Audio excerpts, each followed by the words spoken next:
The thing that I heard you talking about that was so interesting was you were saying, I think it was Smoke's clothes fit a little bit tighter. Yeah, well, Michael started saying that, and like I really don't give actors clothes that are too small or shoes that are too small because that'll work for one scene, one take, and then after that it's downhill. But I think what he's feeling is that Stack's clothing was more tailored, much more self-conscious, much more body conscious. His shoes were Italian. They were a little more narrow, a little more pointy. He had a real hugging body, contoured fit.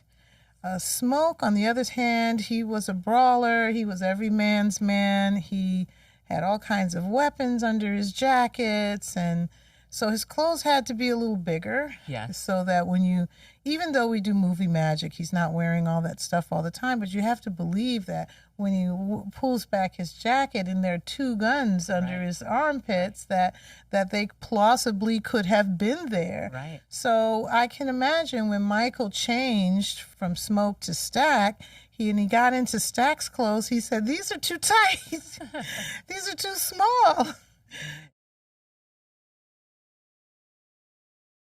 Today's episode of Naked Beauty is brought to you by Smart Water. Smart Water has this pure, crisp taste that instantly feels like a reset. It's vapor distilled with electrolytes added for taste. Simple hydration that helps you feel focused and clear without overthinking it. From the purity of the water to the sleek, minimal can, everything about Smart Water feels intentional. Smart Water. Purity you can taste, hydration you can feel. Visit drinksmartwater.com to learn more, and let's get back to today's conversation. Hello, this is Brooke Devard, and you're listening to the Naked Beauty Podcast. And if you're joining us on YouTube, you are watching the Naked Beauty Podcast. Today, I am honored to be joined by none other than the Ruth E. Carter. Welcome to Naked Beauty. I am such a fan of your work. Thank you. And you've just done incredible stuff. I'm going to read your bio if that's not too much while you're sitting here. Okay, I'll listen to it again. Because, I mean, people need to know the depth of your career. It's just been incredible. Thank you. Ruth E. Carter is a trailblazing costume designer whose work spans decades of our most treasured on-screen moments. Ruth has been awarded by the Academy, BAFTA, and Critics' Choice Awards, and the Costume Designers Guild Awards, and she was the first Black costume designer to receive a star on the Hollywood Walk of Fame. I would imagine one of very few costume designers, period, to get a star on the Hollywood Walk of Fame. Well, the one before me was Edith Head. Okay, who's 1960. Yes, Edith Head. Okay, so you and Edith Head, you're in great company. Ruth is the force behind some of the most important visual moments in American film history, including Do the Right Thing, B.A.P.S, The Five Heartbeats, Sinners, Black Panther, Love and Basketball, and so many more. Ruth is known for her incredibly well-researched historical designs, perfectly capturing the visual experience of fictional and actual characters like the residents in Rosewood, The Five Heartbeats, Tina Turner, and Malcolm X. Ruth's boundless creativity shines through her work in the Black Panther universe, employing Afrofuturism, a multidisciplinary mode of expression that blends Black history, science fiction, and technology to imagine otherworldly futures. Ruth has developed the visual identity for Black Panther and changed the world. It is my pleasure to welcome Ruth E. Carter to Naked Beauty. Thank you for saying I changed the world. You have come off of a huge just award season. So you are now the most Oscar-nominated Black woman in the history of the Oscars, with 5 Oscar nominations for costume design. True. Which is incredible. Thank you. And you've done the awards circuit, but did this specific award season with Sinners feel different? Oh, yes, completely different. Usually when you're nominated, it's you and maybe the director.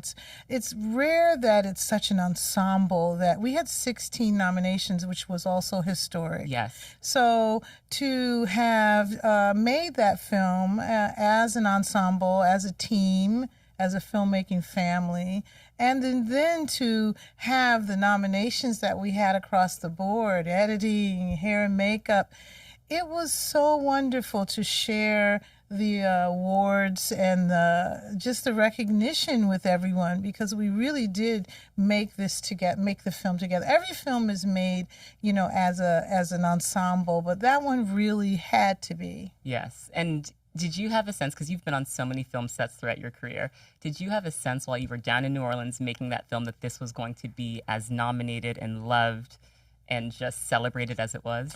Well, Spike Lee said to me when he called me to tell me about Malcolm X that he had written the screenplay and that we would be embarking on the making of Malcolm X. He says, don't think about winning awards, don't think about Oscars, just think about doing the best job that you can do. And I think that's how you think when you're working. I mean, I think if we lose our focus and think about what if, that's when it's not going to happen. Yes, yes. And you said that it was a quick shoot, like you didn't have that much time? Yeah, we started in prep in March and we were finished shooting by July. Wow. Yeah. And you had really to build fast. this whole world set in the 1920s with vampires and blood. Right. And magic and... Yes. I was on Blade before, and Blade was a vampire film, and it was a period piece. We were doing it as a period piece with Marvel.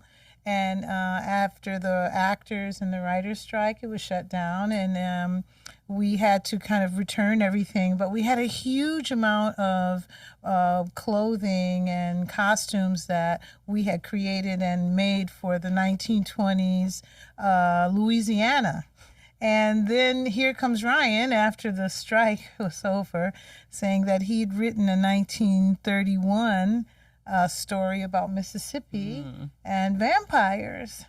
So I kind of brought all that, made a deal with Marvel and brought all those costumes too. So it really did help us. It wasn't like, it was the same story, but when you think about the African American diaspora, the stories are similar. You have sharecroppers, you have the South, you have workwear.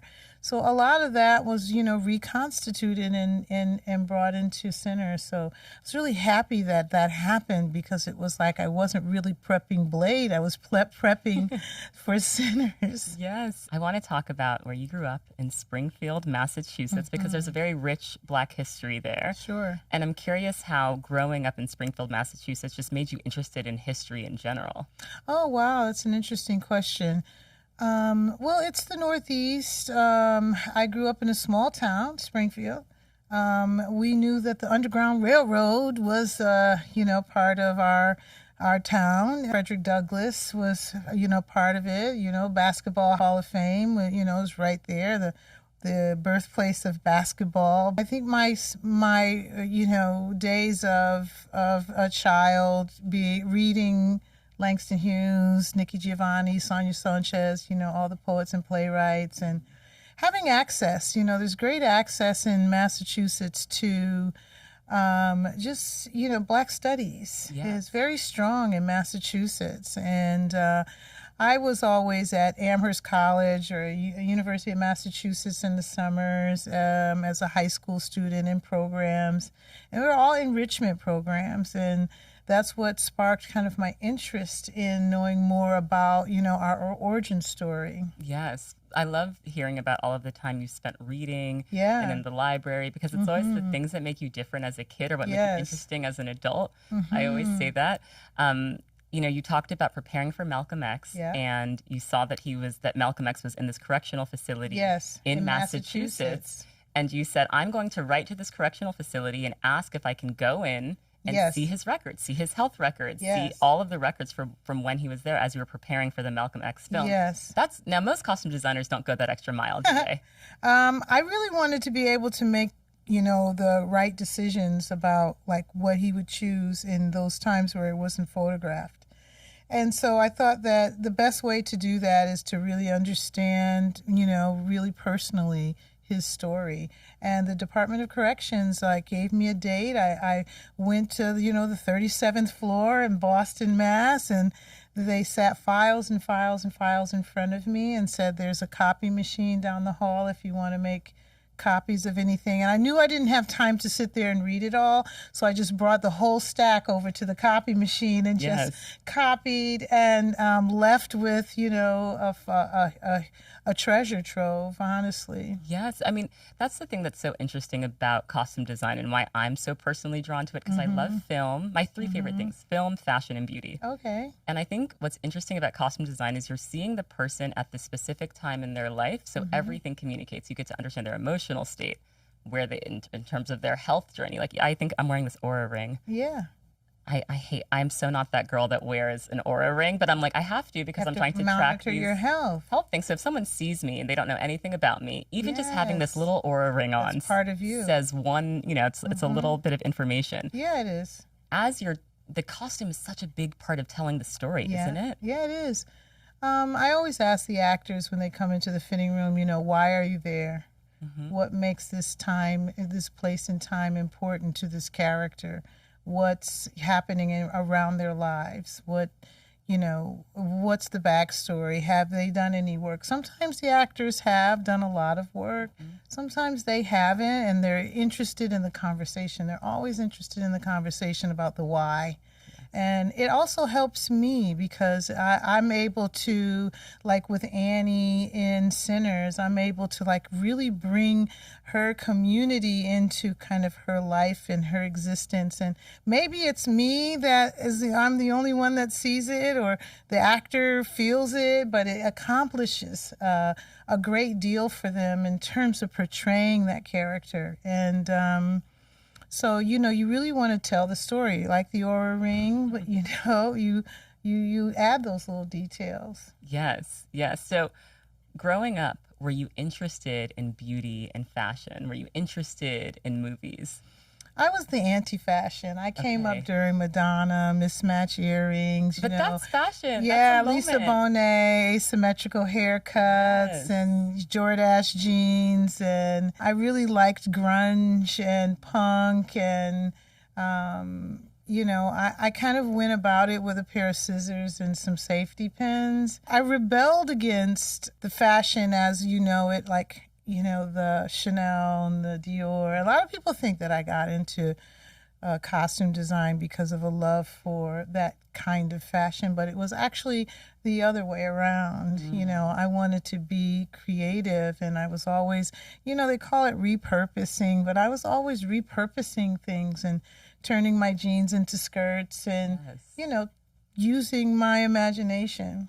That kind of punk DIY aesthetic of the 80s, I miss it so much. But even if you go back to red carpet photos, even from like the early 90s, before celebrities had these huge teams that got them all together and got them glammed, there was a sense of like personal style that I feel like we've lost it a bit, right? I mean, for celebrities, we don't really know what their personal style is. Yeah, well, it has become a business, the business of who are you wearing. And that, you know, allows actors to not necessarily have to pay to have all of that work done. It's done by the brands. Yes. So that really does paint where we are in time right now. But then, yeah, we were in the 80s putting loads of shoulder pads in our jackets. I love a good shoulder pad. And I feel like it's back now. I saw the Saint Laurent show and I was like, yes, shoulder Big pads. Big square shoulders. You know, people think the 80s is the worst decade for fashion. And I kind of disagree because I feel like it was so fun. It was fun. I think it was fun. I lived it. I mean, that was my college years. And I just remember doing all kinds of stuff. I was the costume designer even at Hampton. Okay, because I wanted to get to Hampton. So you go to Hampton University, an HBCU. Yeah. What was being immersed in that world like for you? Well, you know, the HBCU experience was definitely a brainchild of like the Southern college experience. And I had come from the North. So I come from, like I said, Amherst College, UMass. My sisters and brothers went north to schools. And so I was the first one to actually go to our family school, which was my uncles were there, my cousins were there. I went down south to go to school. And so it was definitely it wasn't what I expected. I went to Hampton with like a Bob Marley t-shirt and my 10-speed bike. And I got there and it was like dark and lovely. So the women were coiffed. Oh, they were coiffed. I had, when I went to Stanford, but I did an exchange program with Spelman College. The stark difference between the Stanford campus of the flip-flops and the sweatpants and the old t-shirt. I got to Spelman. Those girls were so together. Yeah, they were carrying briefcases to class. And that just kind of blew my mind. I was expecting to like have my brother and sister's experience. And so I had to adjust. And I think during that adjustment period, I found the theater. Yes, because you worked on the theater productions there. Yeah. And I would imagine that your experience there helped you for School Daze, which was your first project with Spike Lee. It was, and Spike had written this, screenplay that he gave me in like January, and I was living in California in a little studio apartment, and I quit my job right away, and I started working on his script, and I didn't get hired until like September. But I was so committed to it, and I went to my brother's studio, and he helped me break down the script and do a budget and things like that. I was going to say, how did you know how to do those things?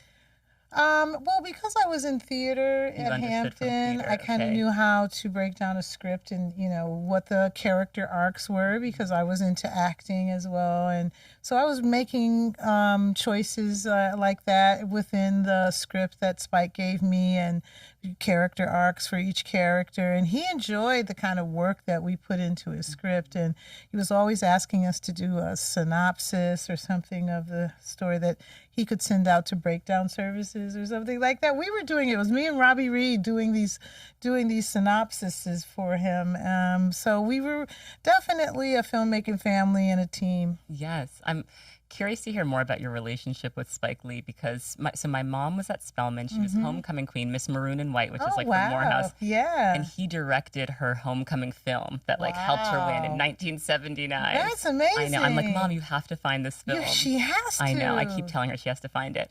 So I've had a chance to meet him over the years, but my mom always says the way he is now is the way he was back then in college. Totally. Fully realized, had creative vision. And one of the things that you have done throughout your career is you've had collaborators. What do you think it is about identifying these like creative collaborators and working with them that you do so well? I guess I'm a person that they see as a good collaborator. I feel like I never really sought them out.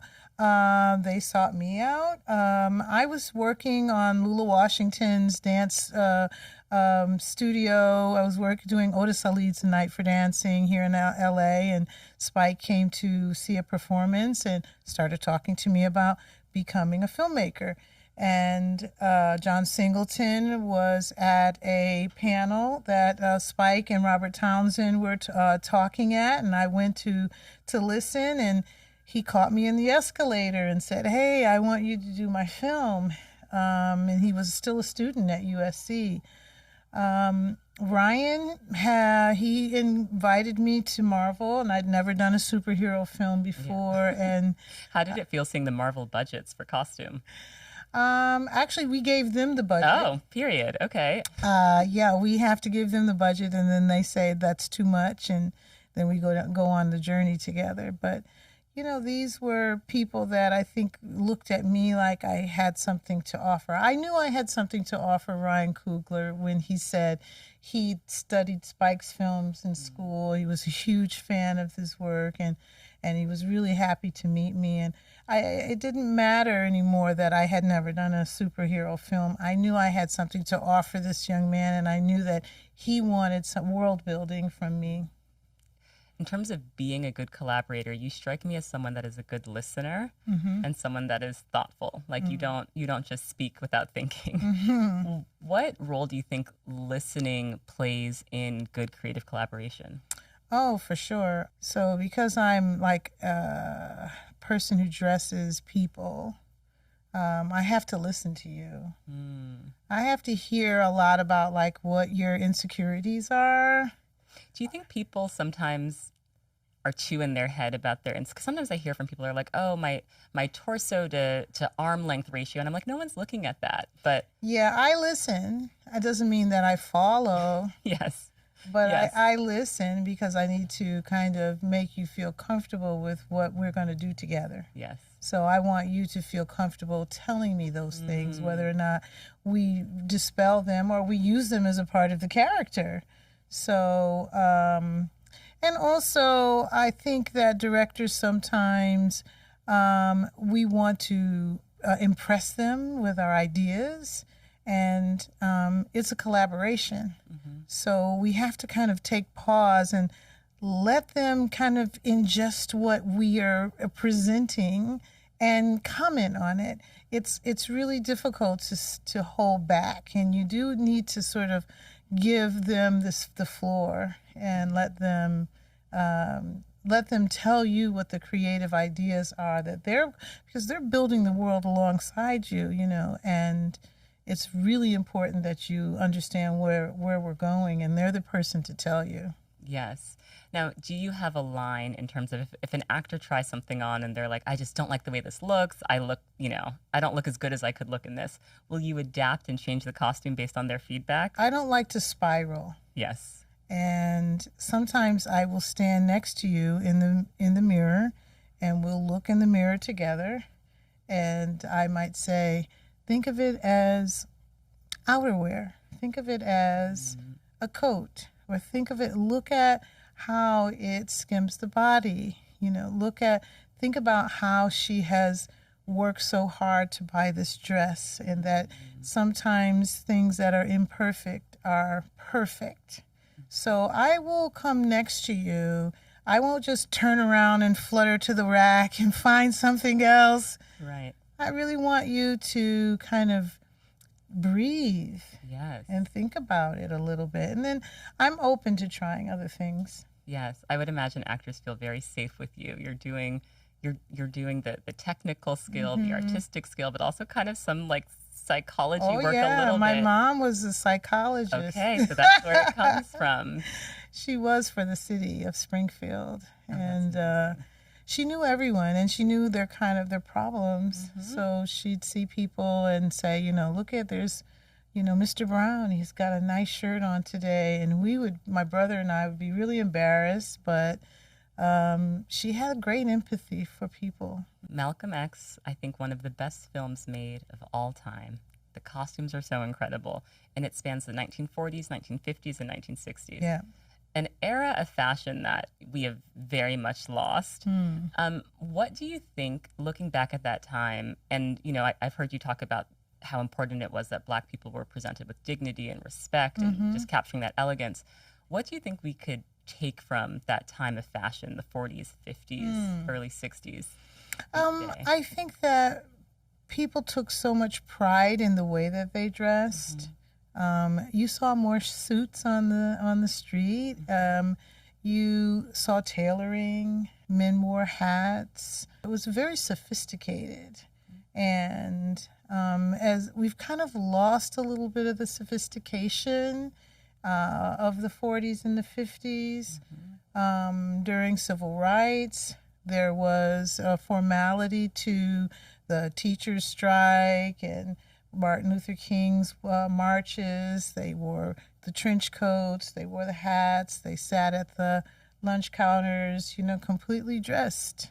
Yes. And as part of their political statement. As part of that. You are treating us like this, but look at how dignified we have are. Pride of self. Yes. And I think that's what was reflected in the clothing choices during those times, and we've gotten away from it. Yes. For people today that want to capture that, sometimes I think price becomes a barrier, right? It's expensive to buy a suit. What do you think about thrifting? Oh, I've always thrifted. Okay. Oh my God. The thrifting isn't even as good as it was when I was, coming up in college. And I knew all the places, all the spots in New York. There was Daze that was on the east side, and it was like a warehouse that you could find all kinds of vintage. And anyone from New York, when you say Daze, they go, oh, wow, yes, I remember. Is it still open? I'm not sure. I doubt it. I haven't heard about it, so... And, all of the places around New York City when I was working with Spike, we would thrift. And, we always felt like a good fashion statement was having a little vintage mixed with a little modern. Yes, yes. I always encourage people to go thrifting, but it does you have to have that hunger to hunt. Or go to know the good places. I'm going to go back to process because you've talked about going to museums as part of your process. How do museums inform your creative approach to costume design?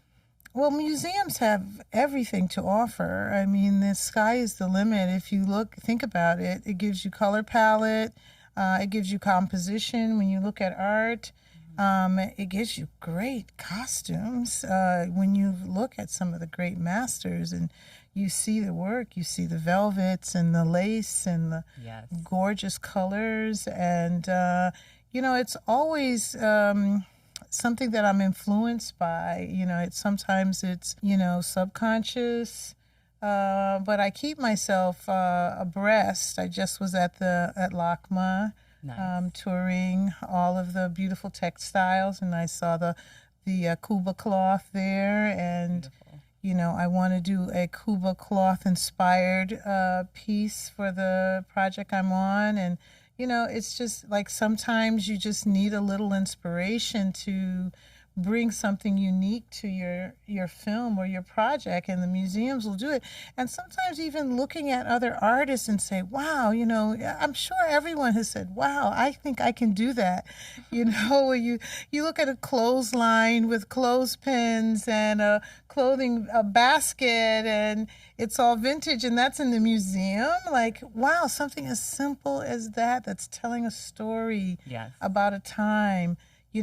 I can do that, and that's what the inspiration is for me. Yes, I know you've been spending some time in Rome for your most recent project. Do you go to the museums when you're traveling? Oh yeah, I've been to the Bolognese, I've been to the Vatican, I've been to the Prado. Yes, you can spend the whole day in the Prado and only see half of it. Yes, exactly. There's just so much. Do you have a favorite museum if you had to pick?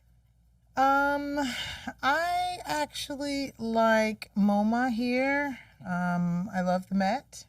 Of course. And I think, if they weren't so crowded. Right. I would say the Vatican.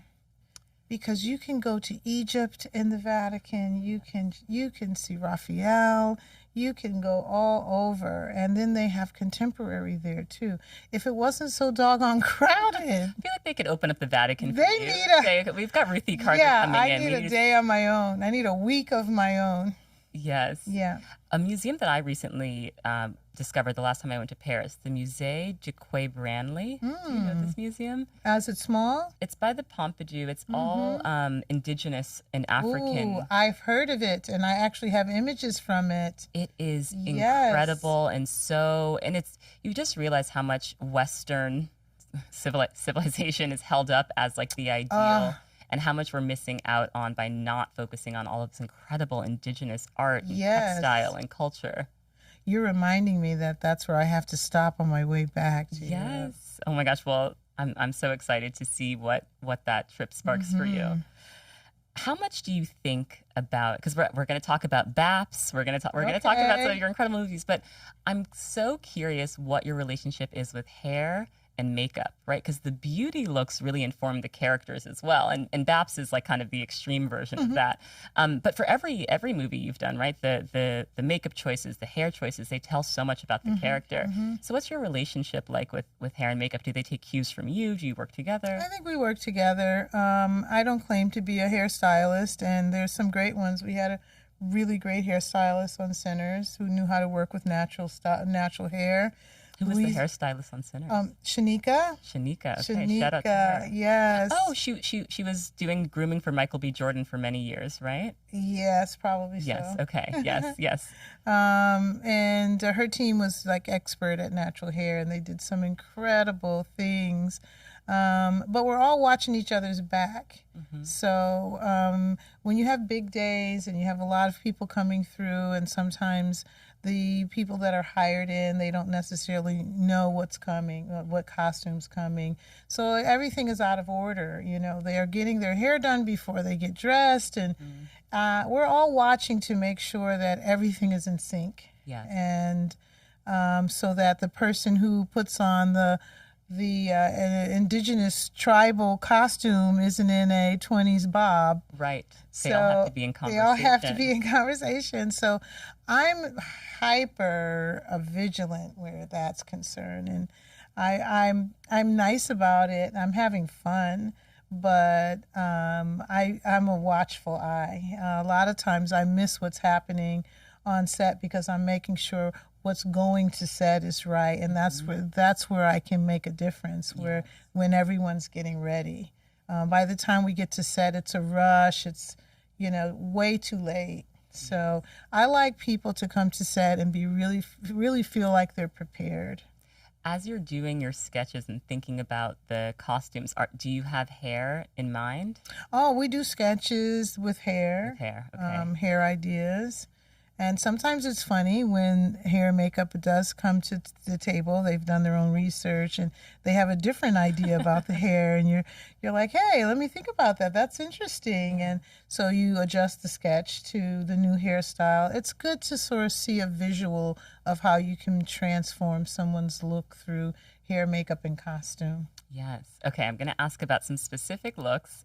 We're going to start with Sinners. The thing that I heard you talking about that was so interesting was you were saying, I think it was Smoke's clothes fit a little bit tighter. Yeah, well, Michael started saying that, and like I really don't give actors clothes that are too small or shoes that are too small because that'll work for one scene, one take, and then after that it's downhill.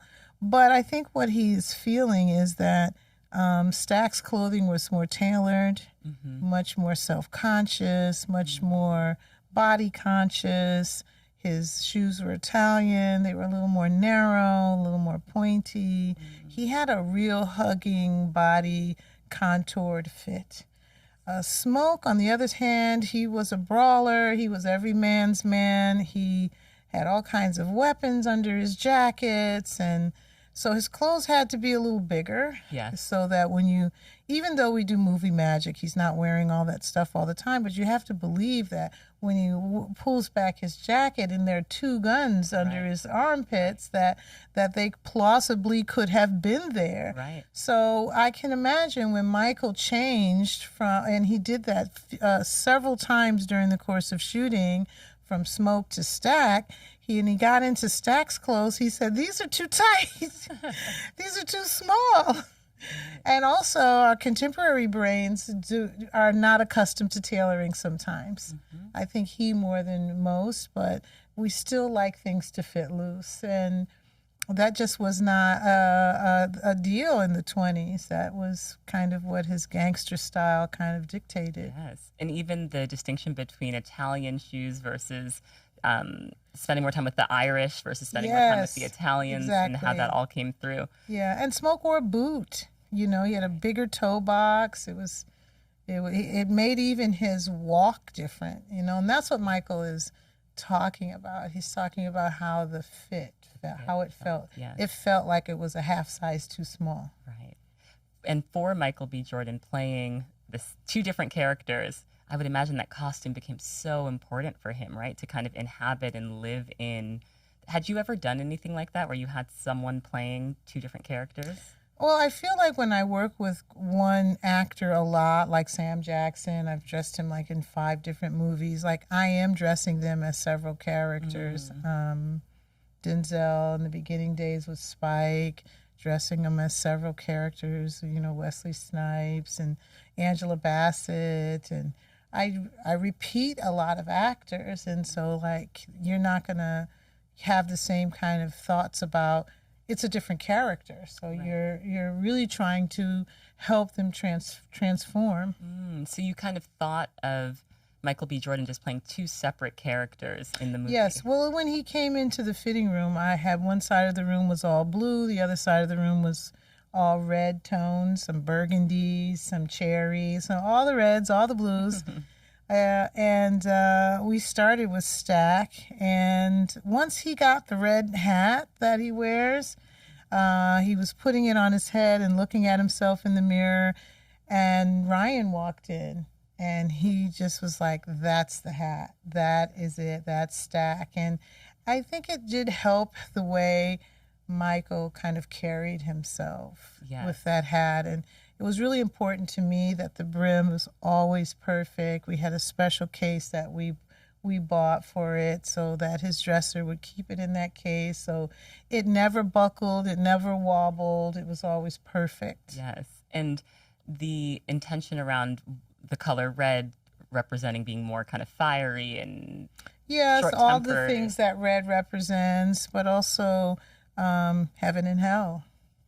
Oh, okay, that's a new layer that I didn't even because Wumi's character wore a lot more blue as well. Yeah, the blue was definitely the spiritual color of sinners, the haint blue, the warding off of spirits, the connection between Smoke and Annie and love, but the red was the vampire. Yes. Such incredible work. I'm sure have you seen all of the breakdowns that people do? Oh, I love those breakdowns. Because you're like, watching them my work is being appreciated, all the details. And, they came up with a lot of things that we hadn't thought about. Like what? What's something that you heard in a breakdown where you were like, interesting, but not our intention? Yeah, well, they really leaned heavily in on the Irish Italian.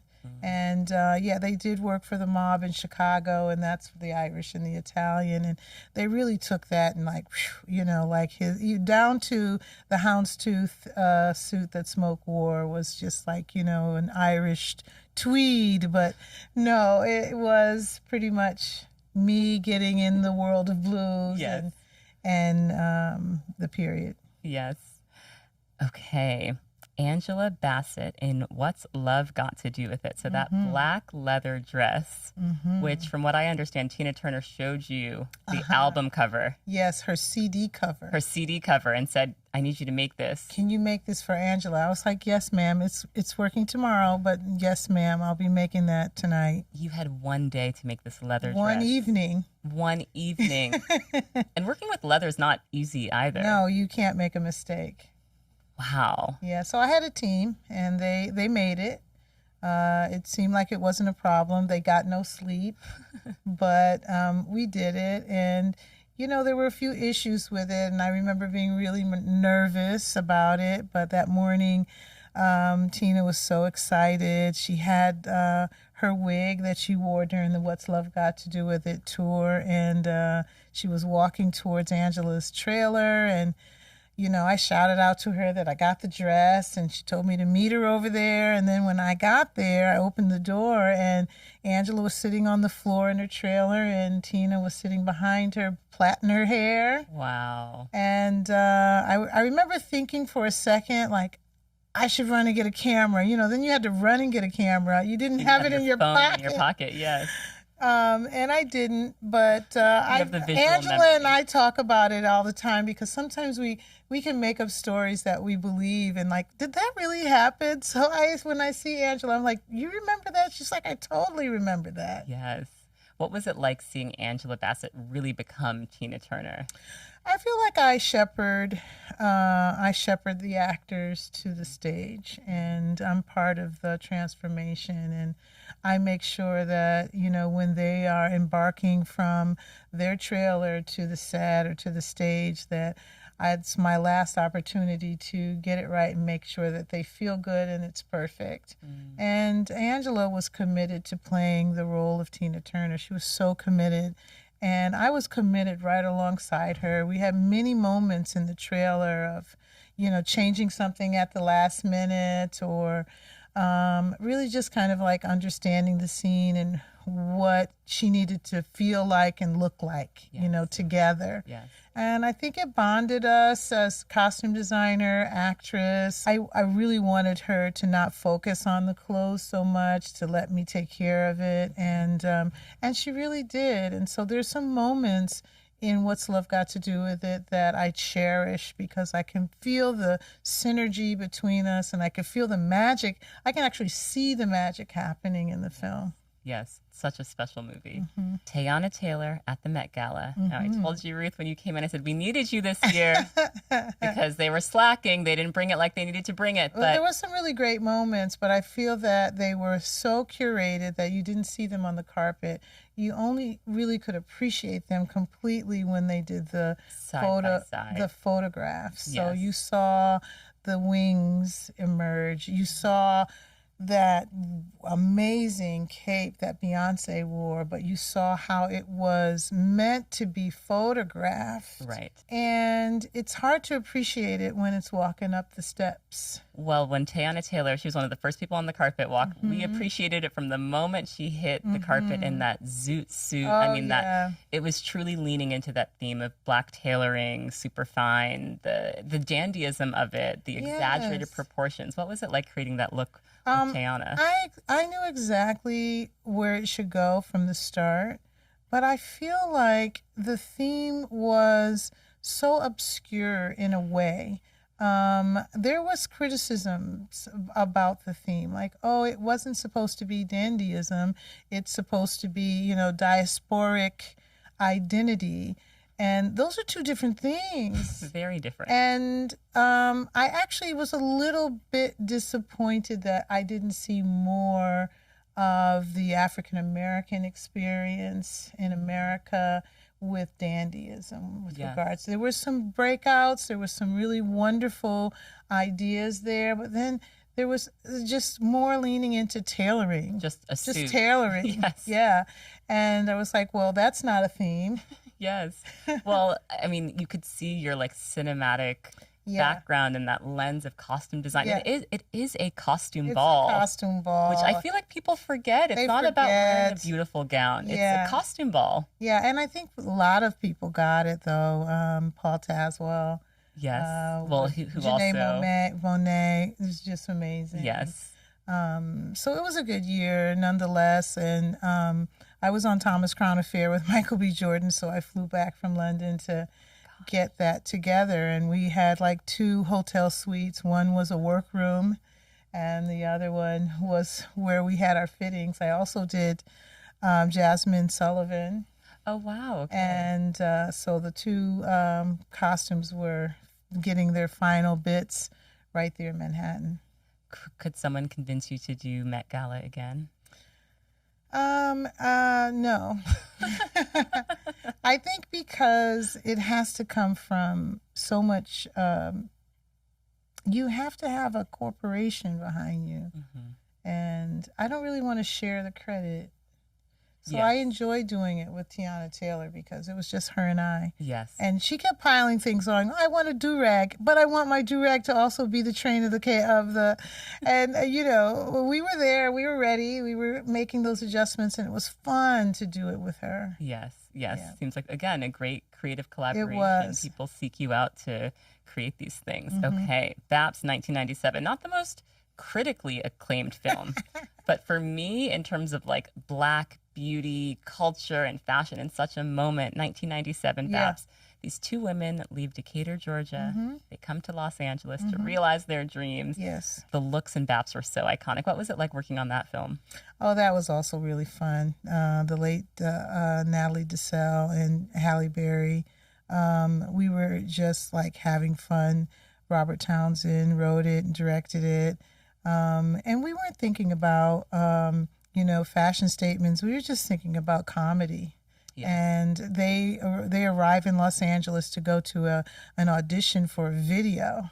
So they're actually their idea of, getting in and having this outfit, this costume on. And so, you read the script and you kind of reverse engineer.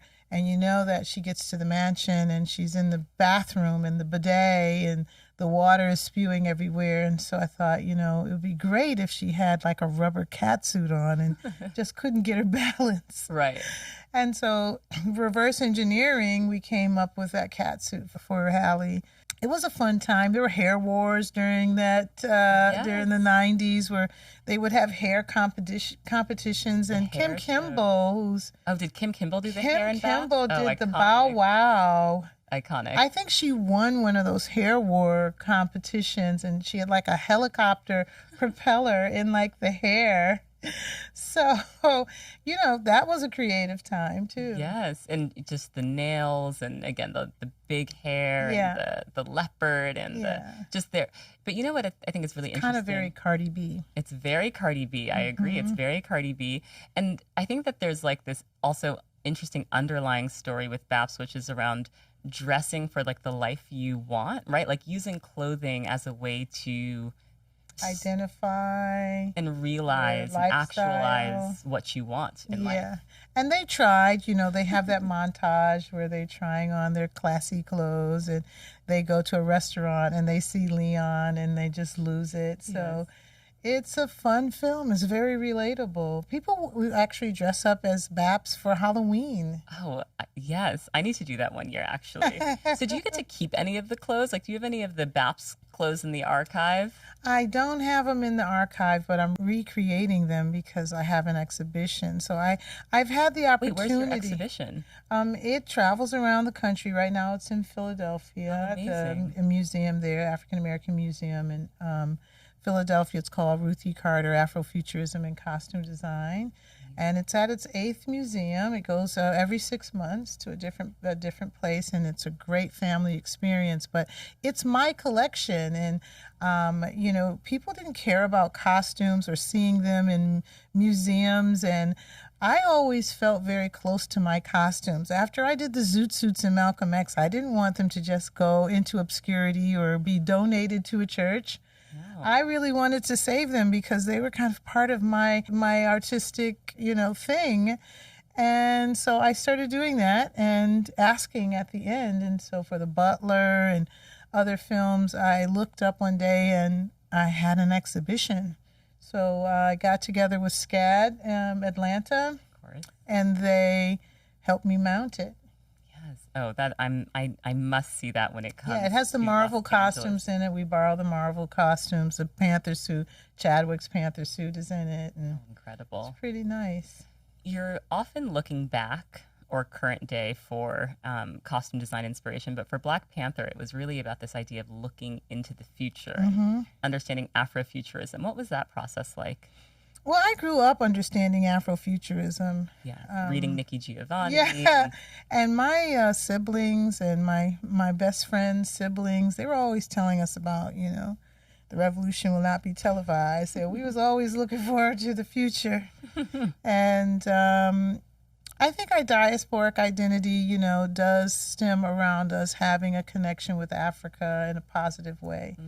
And yet we were not seeing that, depicted in cinema, in television, in so many ways. And then coming up with Spike Lee, he was always trying to change the way we saw ourselves in film, and always thinking about, the great colors and beautiful things we could put on our actors, and what would show them the best.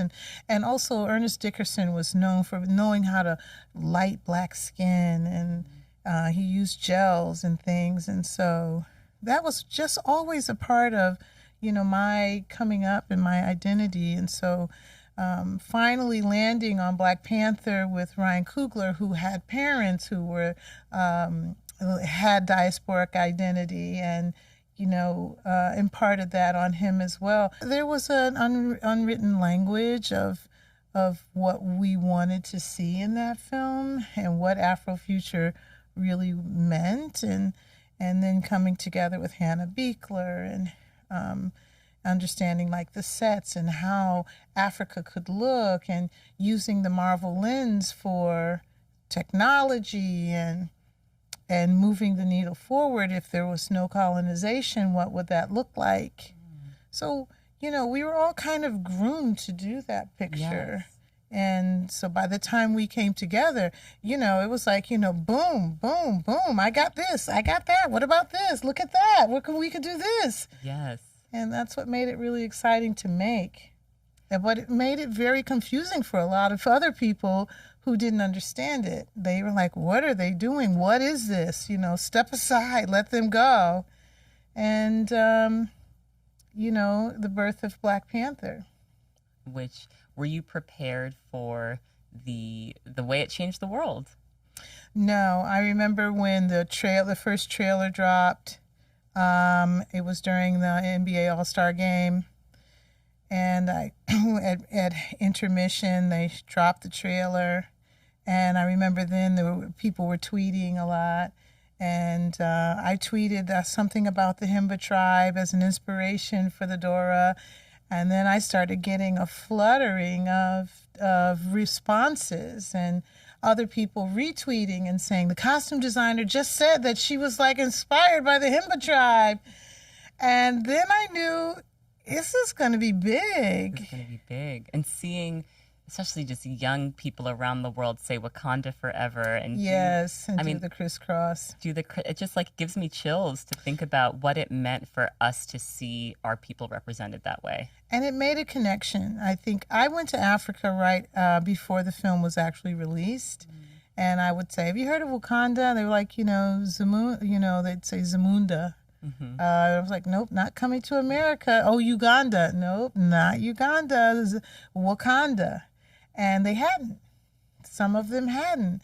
And then when the film came out and they saw themselves, and then we saw ourselves, it connected African Americans and Africans. Yes, in a special way that I don't think we've ever dealt with. Yes, and since the film's come out and there's been this whole movement around Black Panther, what have conversations been like when you're on the continent? It's, to me, now has opened up so much beauty for designers. I've met so many fashion designers. I think the world has opened up a little bit more to them. I think the creativity is really flowing. I know Palisa Malkobang and Max Gosa and, so many talented African designers. I think it elevated fashion for them. Yes. I want to talk about your personal style because you are always in a fabulous look. I look forward to seeing what you're going to wear on the red carpet, what you're going to wear for every event. How has your experience in costume design influenced your own personal style and the way you show up at these, because you're not really a behind the scenes person anymore. Like you are your own identity, your own brand. So how does the work influence your personal style? Well, when Divine Joy Randolph came into my fitting room and she was in tears, and I was like, why are you crying? And she said, because I know you're not going to just, throw a caftan on me. You're going to actually give me curves, show my curves, and make me feel like a woman and make me feel sexy. And that's how I feel about myself. And I go about my own personal style in ways that make me feel good, make me feel good about me, make me feel confident. And, how I use the same tricks of the trade on myself that I do on anyone and everyone. Yes. But that's where I think it stems. I really want to feel good about myself. Yes. I'm so happy that you brought up just fit and tailoring because I've had the experience. My daughter is about to be 2 years old, but I've, in the past year and a half, gone up and down 80 pounds just being pregnant, postpartum, and then coming back to. But what I have noticed is I don't feel good or bad at a particular size. I don't feel good when my clothes don't fit. Yes. And even at any size that I'm at, whether that's a larger size or a smaller size, fit is probably the biggest It's the biggest thing to make you feel good and to look good in your clothes. Does it fit? Yes. So I'm now okay, me and my tailor, we're locked in. Yeah, you're we have locked a deep in. So do you think that the average person just should invest in seeing a tailor? Because it makes a big difference. Your local tailor, your local dry cleaner, whomever it is, it does make a big difference. I mean, everything that you get off the rack is not necessarily made for you. And we're not all blessed with, the perfect size, sample size that we can just throw something on. And even then, you still have to tailor. Everyone can't afford it. So sometimes the choices that you make are a little bit more harder to get to. But I just remember doing television. And I did a television series because I wanted to prove to myself that I could think that fast. Which TV show did you do? I did Jimmy Woods. It was called, what was it called? It was like a lawyer show. Okay. And everyone had, you can't solve a case in just one courtroom. So you had several courtrooms, blah, blah, blah. And what I learned was tailoring. Yes. And I could make the cheapest suit look like $1 million if I tailored it. Yes. And I had some incredible, it really showed me how many actors there were in California, in Los Angeles. I met the most amazing actors, and we came up with all kinds of ideas about their costumes. But it was the tailoring that I learned on that that series. I got a pair of jeans from H&M, not expensive, but then I got them tailored. Yeah, and they're fabulous. And they're fabulous because the fit is just perfect. Yep. So I feel like tailoring is a good tip. What's another trick? What's another, like, you said you use tricks of the trade. What are other tricks that people should think about? Yeah, I think foundations. Like, you got to have a foundation drawer. Okay, so I hear about foundations from my friend Sir John, who spent many years working with Beyonce. Yes. And he's always like, what's the foundation? What's the foundation? And I'm like, I don't know what the foundation is. You'll get your shape right first. Yes. So what are the foundation pieces? Is this like a Spanx situation? Well, yeah, there's Spanx. There are all different kinds. There's some that have bones. There's some that have, built-in bras. There's some that are like bodysuits. It all depends on what you need and how you actually even want to feel underneath the clothes. Yes. There's some that come below the knee. There's some that are, like a bodysuit. You definitely need to know your body's needs. Yes. I find that I get claustrophobic's not the right word, but when I have on really tightly compressed shapewear, I can't enjoy myself. Can't breathe. Yeah, that's the hard part. Some of us just sacrifice that. Yes, for the look. Breathing. For the look. We don't need to breathe, but yeah. And what do you think about color? I love color. Color is definitely a factor, a huge factor. Color evokes mood. It evokes, a feeling. It's part of composition. When the audience is looking at a scene, they're not only looking at the color that you're wearing, how the color is immersed into the environment. There's all of these factors surrounding color that you have to take into consideration. You have to make decisions about color. Color theory is huge with Ryan. As you know, we did Smoke and Stack in red and blue, but also in all the Marvel films. The River Tribe was green, and, the Border Tribe was blue. So we made sure that we had a division because the emotions that come up when you look at color is part of what the magic of filmmaking does. Yes. So color theory is something that you'll always be a student of. Yes. It's never the same twice. You have different skin tones, and that's also a part of the factors that you take into account when choosing colors for people. Because we were talking about color analysis, and I was asking you, is there truth to this? Because I feel like sometimes every color you can kind of make any color work, but the way that color analysis is done now, it's you absolutely can't wear these specific shades. I think that you have to understand color a little deeper. There's a blue red, and then there's an orangey red. Right. There's a navy, and then there's a royal.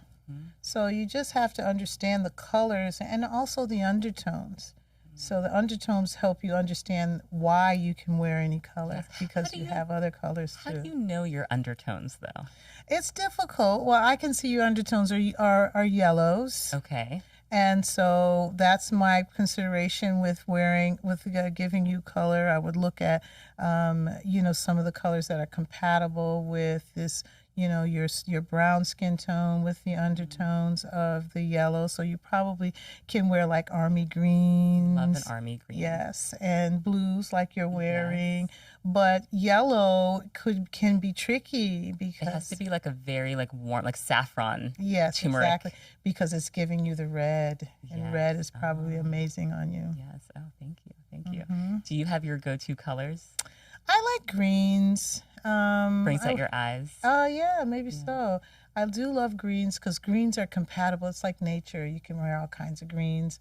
But I really, I'm just one of those people who I'm always looking at like what the best color is for, a scenario, for a movie. And, I'm wearing whatever comes out of the dryer, black and white. There it is. Do you have a specific approach for your own beauty choices that you really like in terms of how you like your makeup done, how you wear your hair? Yeah, I try to have a routine every morning, a little concealer, a little mascara. We need the brands here on Naked Beauty. Oh, you're kidding. I need the details. I need to know your go-to concealer. Oh my God. I have so much stuff. Like I have so much stuff. I use Chanel. Ooh, okay. I like Armani's foundations. Beautiful. I like the Luminous Silk foundation from Armani. Yeah, the Luminous Silk, good. Number 6. I like a little bit of powder. I use the Chanel pressed powder. Beautiful formula. Yep. My mascara is a little looser. I got 4 or 5 mascara brushes in my kit. I use a lot of MAC lipsticks. I also like NARS. Yes. Yeah. I love your lip liner. Whose lip liner Thank is you. this? That's a Chanel pencil. Okay. Yep. I need to get into Chanel beauty I more. like their pencils too. Yeah, their pencil has a nice coal grayish, because sometimes I don't like to use black liner. I'll use a gold gray. Yes. So. And I love the blonde and the color in your hair. Thank you. I feel like it's your signature. Yes, that's by Devante. He's my guy. I love it. Film sets are chaotic at times, and you seem like you were just like so calm and you're so unflappable is the term I would use. Where does that come from? How do you find your peace and your center? I've always been told that about myself in film, and I think it comes from my mom having a really calm demeanor with people because she was a counselor and she worked for the city, so she couldn't let people see that they ruffled her at all. And I learned that from my family. And then I really like the challenge of solving problems in the moment, because I'm always thinking through like the what if. I always have the plan B in my mind, whether it's in action or not. And if there comes something that's hopefully that's not really what I want to see happening in the moment when holding up camera. But I'm always, I'm a solution-based kind of a person. Film sets are also very taxing, demanding in terms of how long you are away working on these projects. There's the pre-production, there's the actual production. How do you pour back into yourself? What do you do for your own self-care? Well, I don't stay on set the whole time. I cannot take it. I cannot take it. Take after take after take. Yeah. The actors, they get to go to their trailer while the camera turns around or they relight. I go to a yoga class. Oh, I love that. Or I will do some breathing. I have a coach that I work with, and we do somatic yoga, and I have a few days a week that we get together and, we breathe and, we roll around and, get into the energetic space of letting the energy flow. And sometimes you need a lot of static energy to flow from you. You have to breathe it out. You have to pose it out. You have to hold a pose so that you can really feel that energy moving, and you feel so much better afterwards. And you're not only you're stretched, but you're also clear. I love that you have that practice. How long have you been doing that? I started doing it. Got me through Wakanda Forever. So maybe at the end of Black Panther, I started it. I didn't have any of that practice on Black Panther. It just killed me. If you look at any of the pictures of me, don't think I was doing yoga, because I was not. But I needed a practice. Yes. And it took me, 35 years to figure it out. But I feel like I have found it. It's very powerful to hear you say that, and I'm sure very powerful for young creatives to witness on set, to see you have that practice, because it's like sometimes you just get so focused on the work, but taking care of yourself is the work. It is. It really is part of the work. It actually helps you be more creative and to, we're all in this thing together, and we have to get along. We have to be patient with each other. And it's really hard to do when you're stressed. Yeah. So you got to work on that stress. Absolutely. My final question for you: when do you feel most beautiful?